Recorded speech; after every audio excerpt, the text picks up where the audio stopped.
أعوذ بالله من الشيطان الرجيم. بسم الله الرحمن الرحيم. يا بني إسرائيل، اے اولاد يعقوب عليه السلام.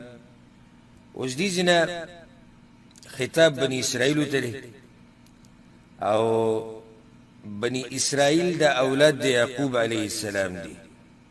یعقوب علیه السلام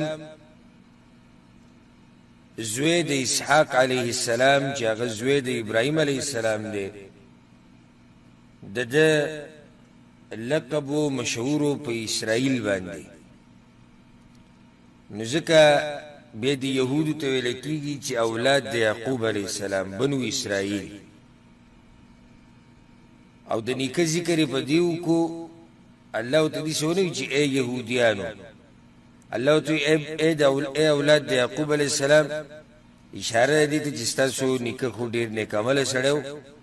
یعقوب علیه السلام خو څوک و او تاسو ځان د هغه په شان نه کړو، تاسو د هغه لار پرېښوده.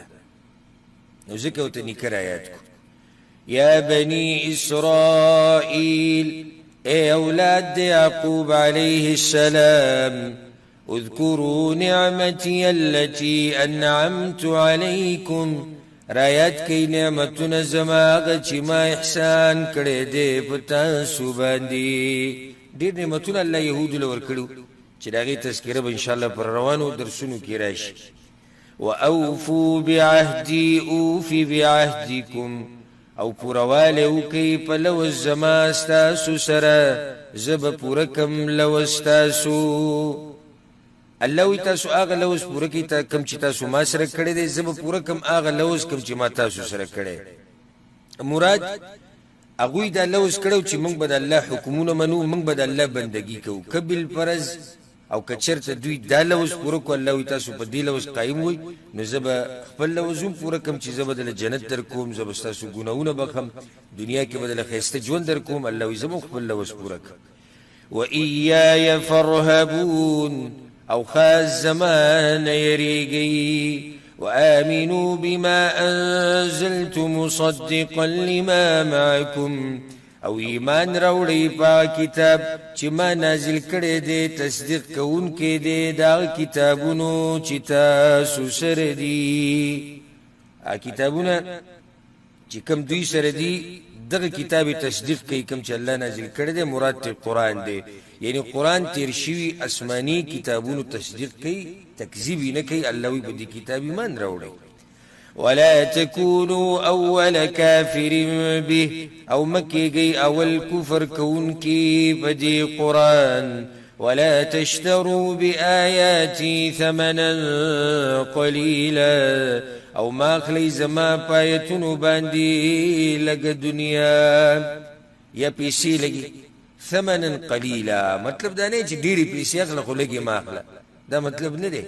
مطلب دا دی د ټوله دنیا، د ټوله دنیا چې را جمع کړي که نه، نو دا بیا هم لږې پیسې دي په مقابله د قرآن کې. یهودو کې دا بیماري وه چې د دنیا دپاره به د الله دین خرڅو، نو الله په هغوی باندې رد وکړو چې دا کار به تاسو نه کوئ.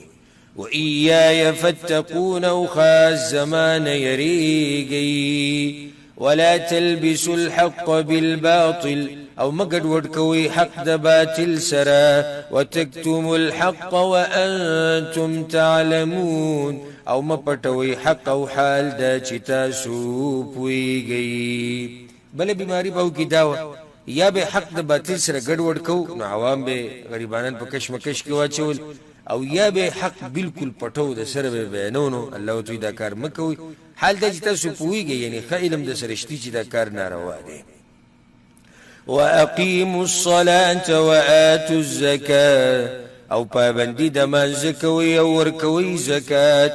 وارکعوا مع الراکعین، او رکوع کوئ سره د رکوع کوونکو نه.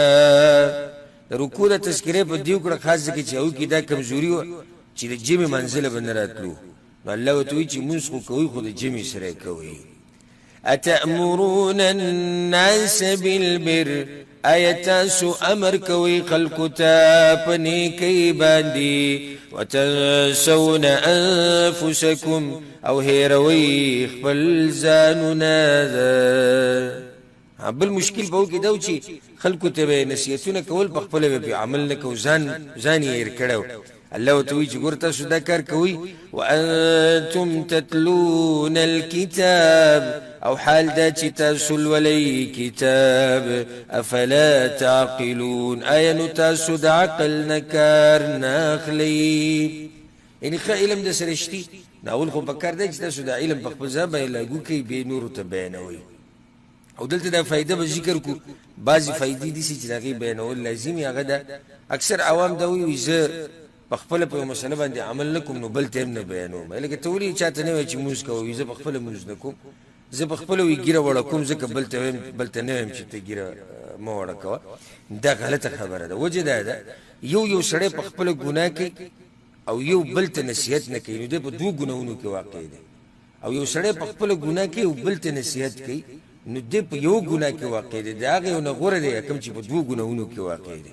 نو دا کمزوري خبره د عوامو وایي نصیحت به هله کوي چې په خپله پرې عمل. دا صحیح خبره ده. د دقه شان چې اول به په خپل عمل کې بیا به نصیحت کوي. خو چې یو سړی کمزوری دی په خپل عمل ونه کړي، خو یو سړی دی په خپله نشه کوي بل ته وایي نشه مه کوه، دا ښه کار دی چې دی بل ته نصیحت کوي.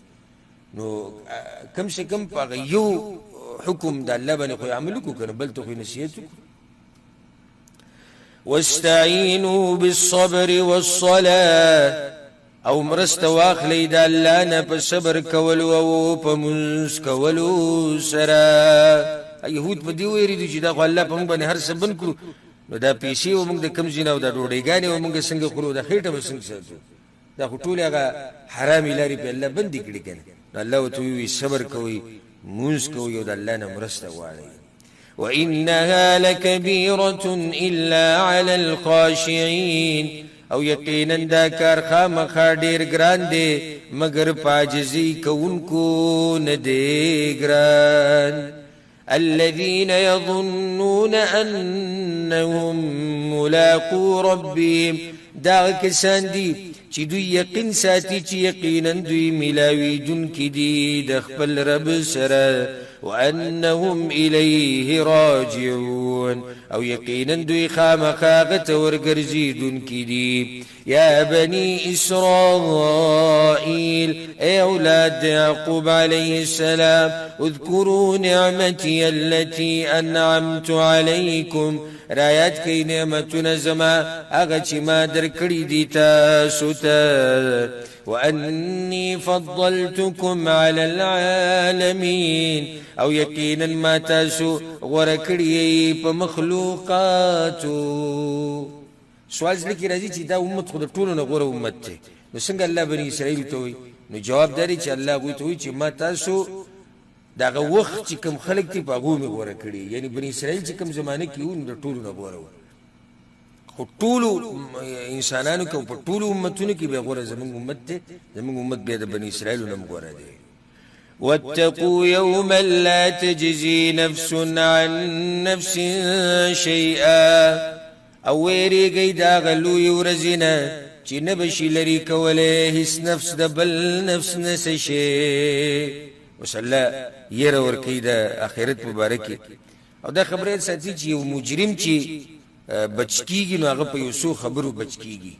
یو دا چې یو سړی د بل په ځي باندې کار وکړي چې دا یو ونیسه او دی پرېږده، کله مجرم په دې طریقه باندې بچ شي. دویمه دا چې مخوريز خلک ورشي سفارش وکړي یو مجرم بچ شي. دریمه طریقه دا ده چې پیسې ولګي، ډېر مالداري پیسې ولګي یو مجرم بچ شي. څلورمه طریقه دا چې ملګرو ته آواز وکړي او هغوی راشي په زور یې راخلاص کړي. نو په دې څلورو طریقو سره مجرم بچ کېدی شي. خو الله وایي چې د څلورو نه طریقې په آخرت کې نه چېرېږي. یو ګوره دغه ووایي چې یو نفس د بل نفس نه څه شی نشي لرې کولی. الله وایي زه د یو په بدله کې ګوره بل نه رانیسم. دویمه ولا يقبل منها شفاعه او نبشي قبل دې د دغه نفس نه سفارش. اوس که مخوري سړی سفارش کوي د قیامت په ورځ او الله یې نه قبلي نو نه قبلي. ولا يؤخذ منها عدل او نه به اخیستلی کېږي د هغه نه څه بدله چې پیسې به ورکړي. الله وایي نه. ولا هم ينصرون او نبد دوی سره مرسته کیږي. وإذ نجيناكم من آل فرعون او کله چې منګ تاسو خلاص کړی د فرعونیانو نه. اوس الله بني اسرائیل سره خطابونه دي، شپږ خطابونه به الله کوي. نو په دې بعضو کې الله نعمتونه ذکر کړي او په بعضو کې عذابونه ذکر کړي. نو نعمتونه دې دپاره ذکر کړي دي چې وګوره ستاسو پلار نیکه باندې الله وایي ما دومره احسانات کړي، نو پکار دی تاسو زما خبره ومنئ. عذابونه دې دپاره ذکر کړي دي چې وګورئ ای موجوده یهودو څنګه چې ستاسو په نیکونو باندې عذابونه راغلي دي چې ګوره په تاسو باندې هم راتلی شي. و دې کې ګوره الله دغه وخت یهودو ته وایي کوم وخت چې قرآن نازلېده وایي ما تاسو بچ کړي د فرعونیانو، حالانکه الله بچ کړي د دوی نیکونه دي بني اسرائیل کوم مشران چې، خو په مشرانو باندې احسان ده په کشرانو باندې هم احسان دی. ځکه اکثر چې څوک د چا سره د مشرانو سره ښه وکړي نو بیا کشران هم دا خبره یادوي وایي د دوی سره ښه کوئ ځکه چې دوی زموږ د مشرانو سره ښه کړي وو. وإذ نجيناكم من آل فرعون او کله چې منګ تاسو خلاص کړی د فرعونیانو نه. یسومونکم سوء العذاب رسول به تاسو ته بد عذابنا. یذبحون ابناءکم علا لول به زامن ستاسو. ویستحیون نساءکم او ژوندی به پرېښودي زنانه ستاسو. وفي ذلكم بلاء من ربكم عظيم او پدی نجات کی انعامو د طرف د رب ستاسو نه لوی. الله د لوی انعام دی چې ما پتا سو کړي د دومره سخت او زورور باچانه او داغه د قوم نه الله ما تاسو خلاص کړي. وإذ فرقنا بكم البحر او کله چې جدا کو منګ ستاسو د بچ کولو د پاره دریاب. دا واقعا د موږ تفصیل نشو کولای ځکه چې دا خو لفظي ترجمه ده چې کله بني اسرائیل د موسی علیه السلام سره روان شو او شاته پسې فرعونیان ورسېدو او هغوی په دریاب باندې واوړېدو. الله دغه دریاب په منځ باندې دوه ټوکړې کو، په منځ کې لار وویسته او پای باندې بني اسرائیل سره د موسی علیه السلام تیر وتو. الله وی فانجیناکم بس خلاص می کړی تاسو. واغرقنا آل فرعون او غرق می کړل فرعونیان. وانتم تنظرون او تاسو ورته کتل. ګوره د فایدې د ساتي وي تاسو ورته کتل وجداري چې کله ورته دوی کتل او د دوی په مخ کې الله غ تبا کړو نو پکار ده چې بیا خو الله باندې ښه مضبوط ایمان وي بیا خو د سره نافرماني نه کولی.